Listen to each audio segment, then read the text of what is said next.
Kia ora everybody, welcome to my office. I'm a psychiatrist. I've been working in psychiatry for longer than I care to add up really, probably about 25 years. For the last 10 or so years I've been working in a service for people with severe personality disorders, and that's involved me in a lot of work with people who are at risk of either self-harm or suicide. So I've got a lot of clinical experience from that point of view. In my research, I have had a focus for quite some years now also on suicide and self-harm, with particular interest in media and also in talking about the topic in the community.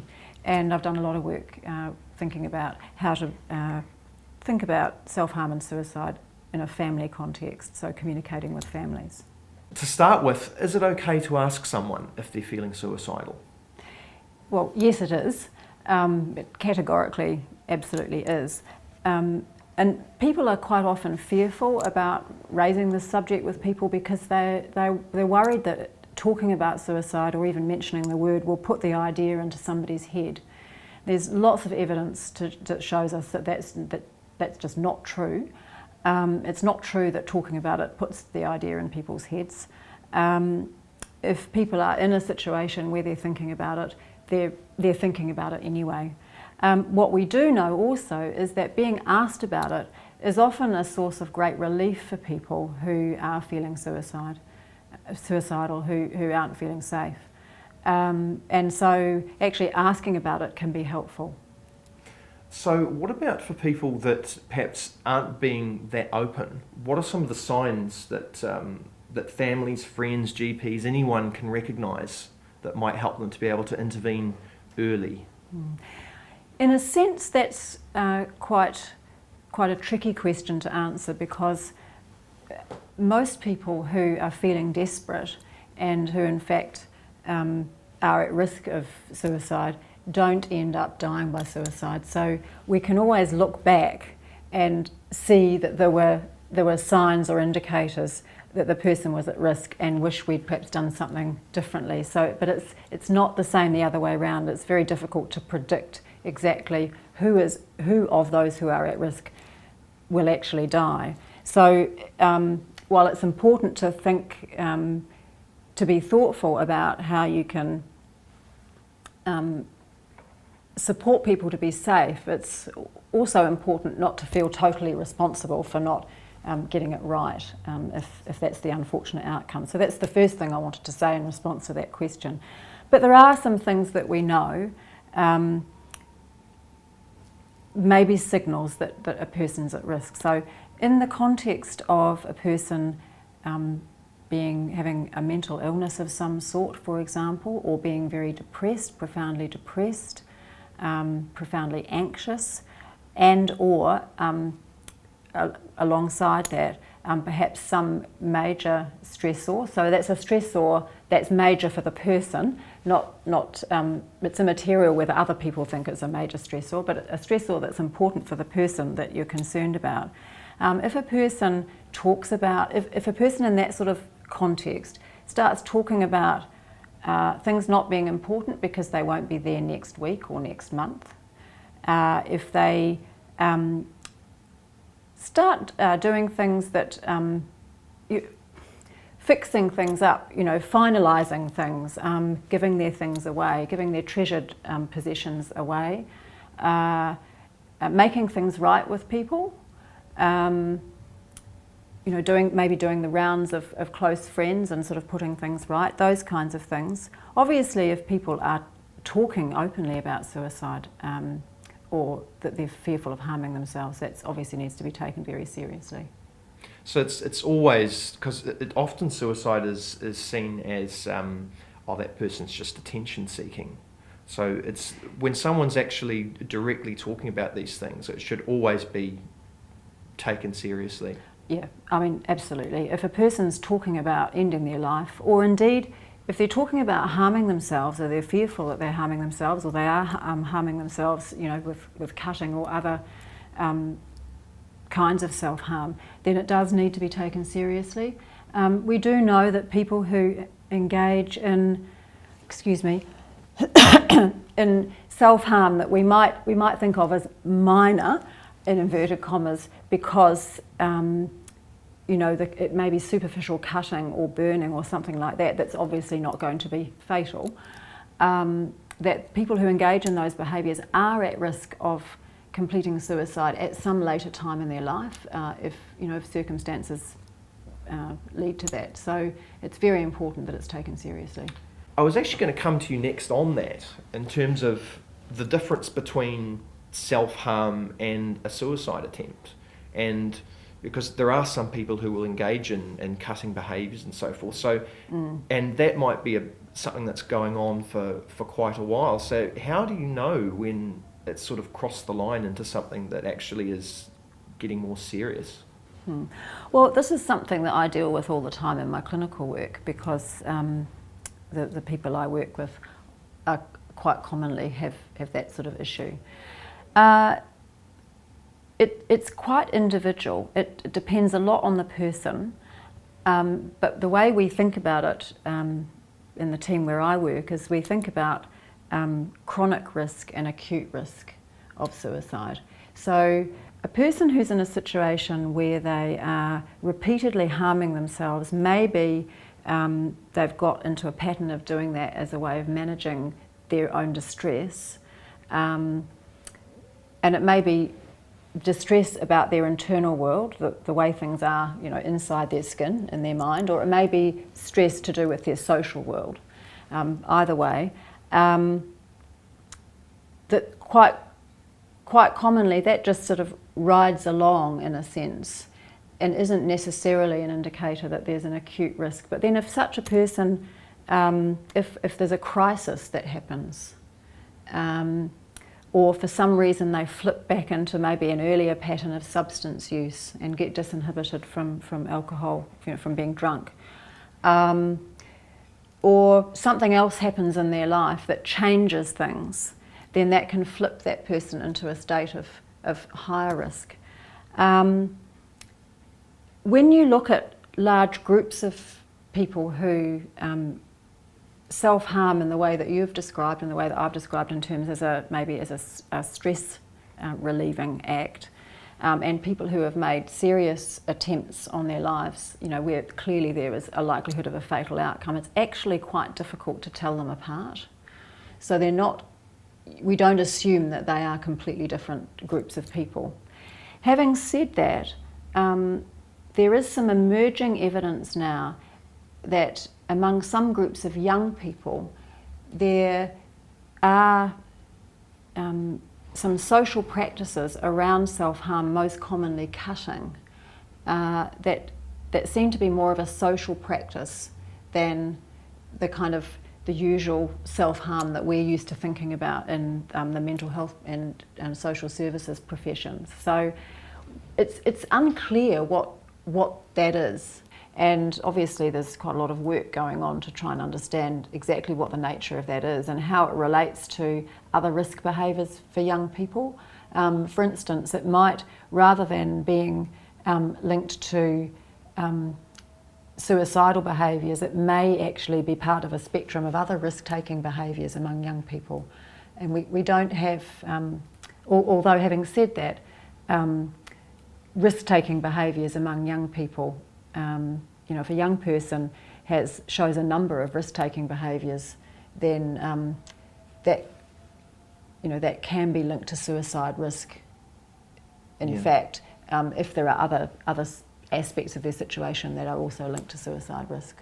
In the absence of any evidence that it's nothing to worry about, I would personally and professionally put it in the group of self-harm and think, well, it needs to be looked at really carefully until we're certain it's not something to worry about. So my bottom line is still, all self-harm needs to be taken seriously. So what about, say somebody is expressing suicidal thoughts, and that this might be something that lives with them every day as part of how they experience depression. How at risk are they if they don't have a specific plan of how they're going to do it, but they're just talking about, I don't want to be here anymore, say? Yeah, I mean, that is a difficult question to answer. Quantifying risk, I should say, is not an exact science. So these risk assessments that we talk about, that we do as part of our professional practice, because that's what we should be doing, and that's good practice, they are not exact. And one thing that we do know about suicidality is that it can fluctuate quite quickly within the one person. It can fluctuate quite quickly from moment to moment, hour to hour, day to day, week to week. I guess week to week's not that quickly, but the point is that it can fluctuate. So if there's a person who's got a kind of a chronic low level of risk, which, without knowing anything else about this hypothetical person, that's how I'm framing the person you've described.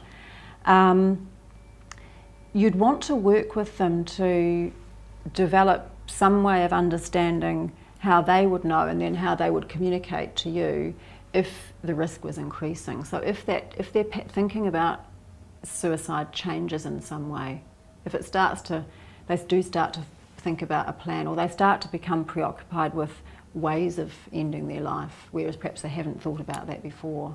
So looking for changes in behaviour in a person, Yeah, and definitely. Well, the thing is, it's also changes in thinking, and changes in thinking aren't visible. Yeah.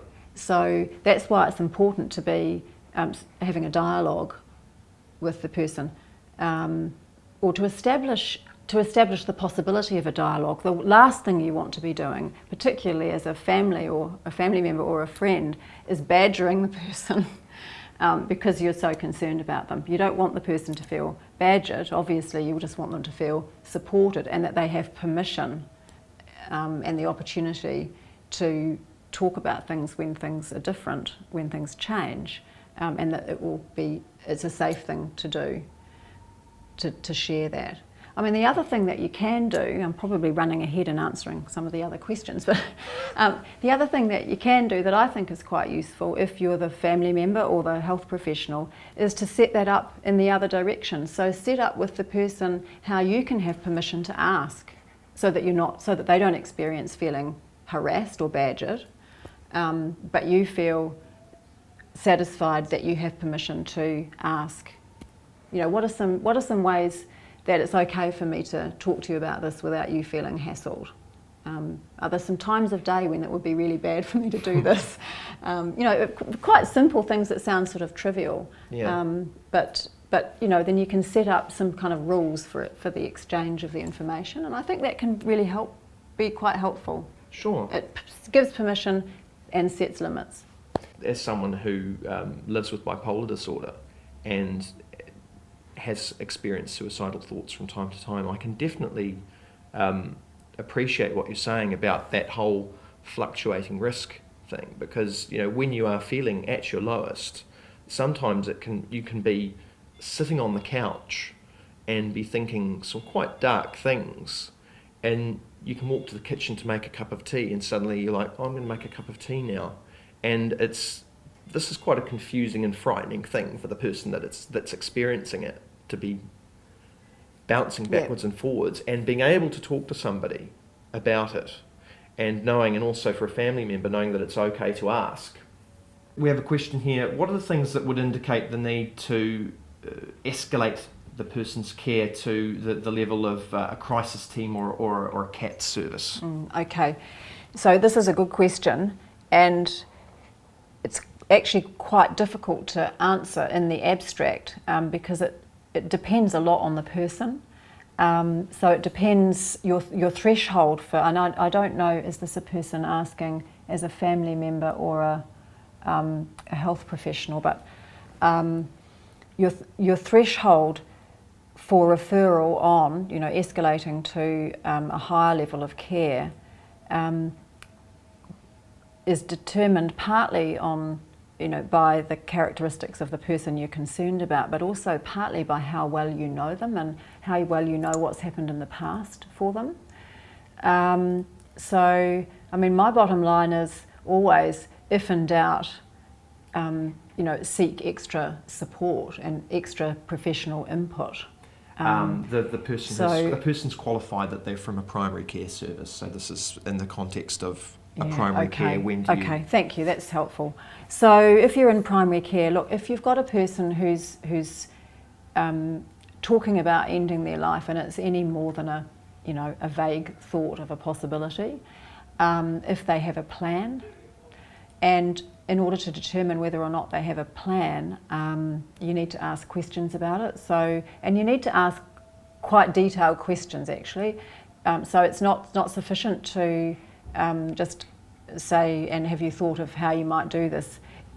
Ask specifically, and if you have thought about how you might do this, what is it that you're going to do exactly, and have you got a time for doing it, and have you got a particular setting you're going to go to do it, and have you got the means to do it?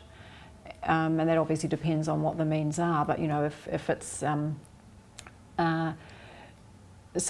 are patterns around that you can know if you know a bit about the person. If it's a person from a farming community, then you must ask if they have access to a firearm. That's sometimes less relevant for people in an urban environment. So it depends a bit on the setting. But definitely if they've got a plan, if they've got access to the means, if they've made an attempt on their life before, that's really important information. That puts them at higher risk. If they've got a family history of death from suicide, that's also really important. Or if somebody close to them has died by suicide, that's important. There are some other things that aren't specifically suicide related too. So sometimes things like the anniversaries of deaths of people who were important in their lives are significant, arise as significant stressors, and there's a desire to join the person who's died, particularly if the person's had difficulty with the grieving process. So, it's not a complete treatment of the question, but those are some sort of examples of things that you would need to take into account, but it does depend a bit on the person.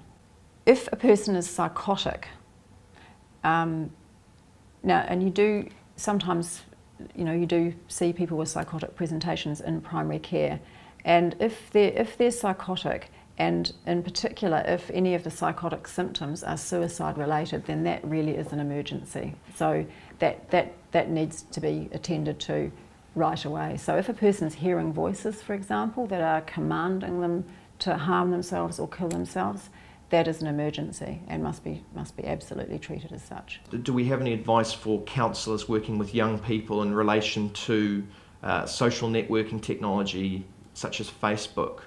So obviously the great thing about social networking technology is that it's allowed people to communicate with each other in ways that they weren't able to previously.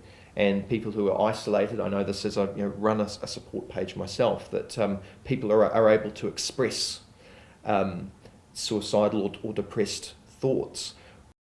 What would your advice be about addressing that in the online environment? Because you're removed in that situation. Say you're a young person and you might notice things being expressed through chat rooms or on Facebook. Yeah. What would you advise there? I'm pleased this has been raised because actually I've recently been doing some research on this, and what we found, we interviewed quite a large number of young people. This research isn't published yet, but we interviewed a number of young people about their engagement with social media and with a focus on self-harm and suicide. And what the young people overwhelmingly said was that they view these social media as, it's just part of their lives. So it's generally seen as a source of being connected, a way of being connected, and a potential source of support. And what I was also very impressed by was the number of young people who we interviewed who talked about how they would, if somebody, I don't know, in a text or on any kind of exchange over the internet, somebody communicated some ideas about self-harm or suicide, in some, live, real-time communication, they would say, oh, that's a really not a good thing to do. You should tell so-and-so or somebody, or you should ring this number, or have you tried this website, or wait till I come round, or I'll ring you, I'll phone you. And so I think there's a tendency among those of us who are older, which I count myself in this group, to be slightly mystified and not have a good understanding of the importance of social media in the lives of younger people. That it's deeply embedded in the way the social world operates among people under a certain age. Yeah. And it's not a hard and fast cut off an age, obviously, but because I would say that, for instance, on the Facebook page that I run, we're talking about adults here and people openly, expressing their feelings there. And there are sometimes occasions where there are quite clear warning signs that will flick up that someone's not in a good way, and people will immediately jump in and support, which is great. But it's a question of what do you do when you think, that's going a little bit further and you're concerned about the safety of that person? Well, you can only really support people presumably in those, if you don't know that person, you can't contact them directly or anything, and they're not inviting you to do that. So you can only encourage them to get help. It sounds like you're in a really bad way. And maybe you reflect on your own experience. I don't know, I've been in that position too, and what I did was such and such and so, and that really helped me. Or is there anybody online at the moment who actually knows who this is, and if so, could you encourage this person to get help, or nip next door if they're next door, or whatever, call them. There are other things that you can do to support the person if there's somebody online who does actually know who they are. Yeah. In terms of the helplines that we were discussing earlier too, that Youthline do actually do a text counselling service, so that for younger people that are more comfortable communicating by text, that's also been pointed out to remind the audience that is also a good referral mechanism. I would urge young people, if they are concerned and they don't have to take this responsibility by themselves. So there's the sharing online, but there's also, talk to an adult that you trust about it. It may feel hard. It may feel hard to do that, but it's really worth doing, because there may be some other ways of working out solving the problem, particularly if it's a bit difficult if it's an online community and there's people all over the world and so on. But if it's texting and it's within a social group of people that you more or less know, then it's more local, and other things might be able to be brought to bear to support. I had a great experience. Heard a great story where a young person who was texted by another young person that they wanted to die. This young person told her mother, and the mother actually went round and saw the parents of this other person, even though she didn't know them. And the person had help the next day. Yeah. And that was just a nice chain of events where everybody did what felt really hard, but it had a really good outcome. Yeah.